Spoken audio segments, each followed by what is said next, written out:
Welcome to Inner Agility Training. Inner Agility has 3 components: strength, balance, and coordination. I'd love for you to take this inner journey with me today so that you no longer wonder why some of your manifestations arrive quickly and others seem to take forever. So how does it benefit you to spend time developing inner agility? To answer that, I'll ask you a question. If you don't like the plot of a movie, would you walk up to the screen and push the actors around with your hands so they start behaving the way that you want? Of course not, because that would be ridiculous. But this is what so many people do when they try to edit their current life track by taking action on the physical plane without making any positive changes to their inner metaphysical image. What they don't realize is if you want the outer change to stick, you have to make an inner shift that corresponds to that specific reality sector where the goal is already realized. What you're going to learn in this inner agility training is how to do just that. Before we get into the method, let me ask you something. If you were going after a goal and you had a choice between a method that was only going to be 50% effective and give you a mixed bag of results, or one that had a much higher effective rate and gave you more consistent results, which one would you choose? It seems like an obvious choice, right? Let's really hone in on why you would get a mixed bag of results with any manifestation method. If you've tried any manifestation techniques, you've probably done an inner assessment to scan for limiting beliefs or negative thoughts that might be blocking the goal's fulfillment. We know how a negative thought or feeling can negatively affect our view of ourselves and therefore slow down our growth or limit our abundance. You've probably discovered that some of these beliefs are within your conscious awareness, but some are not. Normally, the way we become aware of unconscious blocks is because we tried to manifest something but it didn't work, and then we realize, I must have some limiting belief about this subject. Let me see if I can figure out what it is and change it to something more supportive of my goal. But look at this process a little more closely. If you have to wait for each and every limiting belief or negative thought to come up before you're able to address it, then you're always going to get a mixed bag of results because unconscious blocks will cause problems before you're even aware of them. Contrast this with having a visual map of karmic impressions that lie underneath those unconscious blocks and thought patterns. If you have a map, you don't have to wait until an unconscious block causes a problem before you address the pattern. You can just edit your inner image at will by eliminating any inner patterns that aren't serving you. While I can't make any guarantees about what kind of manifestation results you'll get because that ultimately depends on your own inner decision, I can teach you the principles involved in becoming aware of unconscious patterns in your inner image and how to edit your inner state to correspond to the reality sector you want to see unfold. After watching this whole video series, you'll walk away with a clear understanding of 3 things. Number 1, you'll identify the energetic cause of where you're stuck. It's always in a different place than where the mind has been looking. Number 2, you'll learn how to dissolve the energy behind an obstacle on demand, which is how you can shift the outer situation to be more to your liking. And number 3, you'll learn the most effective method of identifying the karmic impression behind the block. No more futile attempts to resist your negative thoughts, only to have them pop up again somewhere else. Inner agility training is perfect for you if you see the futility in trying to change reality using force, which would be like attempting to edit the plot of a movie by walking up to the screen and using your hands. It will also be useful to you if you've been using manifestation techniques which you know should work, but you're wondering why they don't seem to work in certain circumstances or with certain goals. I'm sure you've listened to someone teach you a specific method, but they don't explain to you why it works the way it does. That can be disempowering because then you can't figure out exactly where you went wrong. That's why I teach you the principles behind why certain things won't work the way you thought they were going to. Make sure you stick around until the end because I'm going to show you how you can uncover karmic impressions that have been holding you back. Going back to the film analogy, when it comes to changing your outer reality, we need to start at the level of the film. If you're trying to get precise results with a manifestation technique, you need to check whether the film you're starting with is truly blank, or if you've been carrying around a past karmic impression that has already imprinted itself on your inner image. Let's get a better understanding of this concept using a specific example with a widely known manifestation method called the law of attraction. Most people are familiar with this concept, but they don't understand why they experience mixed results when they put it into practice. To keep things simple, we'll use a straightforward analogy of baking a cake when we talk about manifestation. When we bake a cake, in order for it to turn out the way that we want, we have to use specific ingredients in precisely the right amount so that when the cake is baked or chilled, as the case may be, the chemical reactions that are supposed to happen between the ingredients are the ones we expect. The cake tastes right, it looks beautiful, and it holds together like it should. I will talk about different kinds of goals that you might want to manifest, but the cake analogy could be applied to all of them to help us illustrate why and also where something went wrong. For example, sometimes we don't realize there's a wrong ingredient we included, which is causing a less than stellar result. The cake doesn't turn out delicious, and instead it tastes bland. For our first example, we're going to talk about the goal of a thriving new business where you're no longer trading time for money, but instead you're making money while you sleep. It's common to hear people say things like the law of attraction doesn't work or manifestation doesn't work because I've tried and I found the road to the goal to be bumpy, challenging, and exhausting.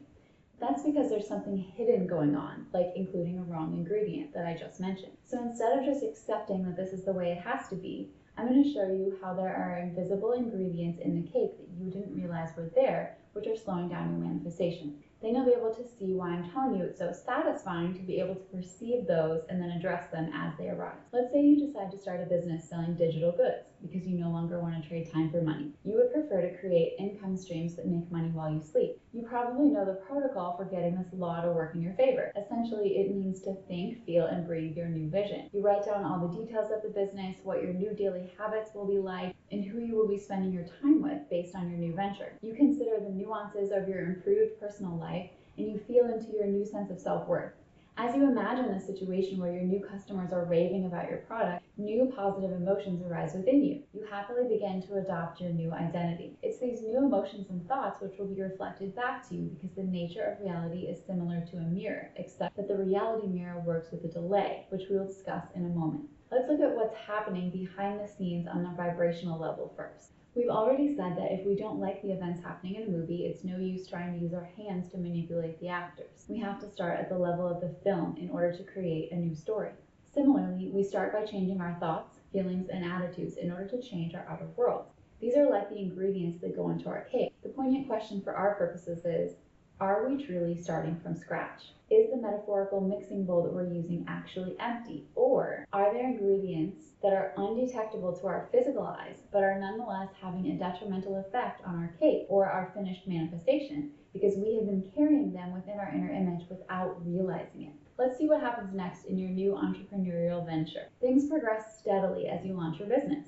You're able to bring an investor on board, set the marketing in place, and you begin to acquire a few dozen customers. After a while, however, you begin to experience quite a few negative reviews. Some of your customers are only experiencing partial results, and some are saying the product isn't worth the price tag. You learn that this is affecting some new customers' decisions to come on board. This is an emotionally painful experience by itself, not to mention the fact that you feel you must have messed up your law of attraction process. You know that you included the customer loving the product in your vision, so you can't understand what went wrong. Why is something that you don't want being reflected back to you after all that inner work you did to create the outer reality of your dreams? What you're not aware of is a karmic impression from a past life which is affecting your current manifestation. Just like including the wrong ingredient in a cake would produce a result you don't care for. But in this case, the ingredient is invisible to the conscious mind. That's why I'm calling this karmic impression an invisible ingredient that went into your manifestation without your mind being aware of it at first.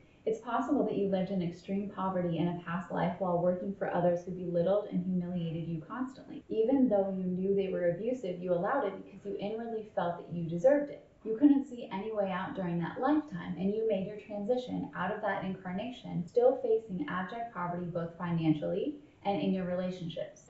This left you with an unresolved karmic impression at the soul level that you don't deserve praise or affection within any relationship. While that ingredient is in your inner image, you can't experience the best relationships life has to offer, not because of outer circumstances, but because of this karmic impression. Not all karmic impressions are blocks. Others of them can influence you positively as well, but they are detectable in the natal chart. It's not necessary to retrieve all the details of a past life. We just need to become aware of the feeling, the energetic impression that your soul carried in, because being willing to simply feel the feeling and to stop resisting it will allow it to move. Any impression you carry within you, regardless of whether it's conscious, will emit a vibration that gets reflected back to your life in physical form. So when you combine the law of attraction process you did along with the karmic impression you carried in from the past, you'll see the results from both of these levels because they're both acting as ingredients in your inner image, even though they're invisible to your physical eyes. You first see success in business, and then you experience a sense of lack and disharmony in your relationships due to the added ingredient of the karmic impression that we just discussed.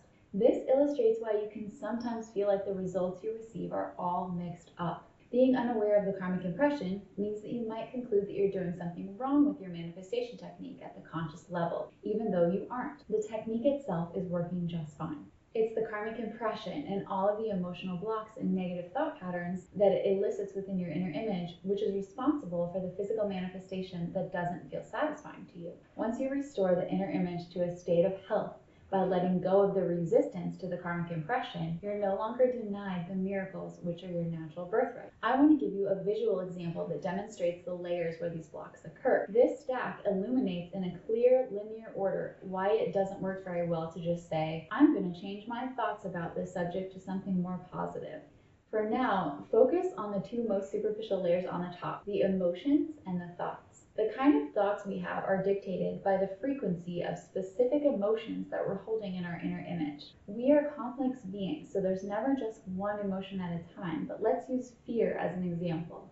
If we sustain fear in our inner image for a certain period of time, there will be a set of fearful thoughts that arise from the frequency of the emotion of fear. It's not until we become willing to surrender the energy behind the emotion of fear that those fearful thoughts will finally shift to the next higher emotion up the scale of consciousness. We cannot just wake up and say, I'm going to change these thoughts without addressing the source of where those thoughts are coming from. That's like trying to bail water out of a leaky canoe using a tin can. It's not going to work for very long if the emotion is still there. Emotions are stored in the subtle energy body. We can visit an energy practitioner to address and clear unconscious emotional patterns to balance the chakras in the body's energy system. That's wonderful, and it will restore balance and harmony for a time. But in order to keep them clear, you'd have to address what lies beneath the energy pattern. And this requires addressing the impressions that the soul is carrying on the karmic level. That's where the body's energy patterns arise from, and not all of them are negative, but they can act as blocks that keep negative energy patterns on a recurring loop, which then become negative emotional patterns, and finally, negative thought patterns. I hope that helps clarify why some of the things you've tried in the past may only have worked for a short time. It's probably because the technique you used only addressed what was going on at one of the more superficial levels, and it didn't address the karmic level. If you have a consistent practice to address the more superficial patterns already, then the karmic level is probably the last missing piece you need to address before you can experience consistent results. This will restore your inner image to a state of health, which simply looks like this: resist, surrender, resist, surrender, resist, surrender, without any of the karmic impressions getting stuck because the mind is unaware of them. It's hard to let go of something that the mind isn't aware of. So make sure you stick with me and watch part 2 of this inner agility training. It's not enough to just be aware of this information. In order to start seeing positive changes, you actually have to apply the principles and practice. You can join me right now in part 2, where we apply these principles to increase our inner agility and smooth out our manifestation process, which maybe didn't pan out the first time we tried. Click the link for part 2 and I'll see you there.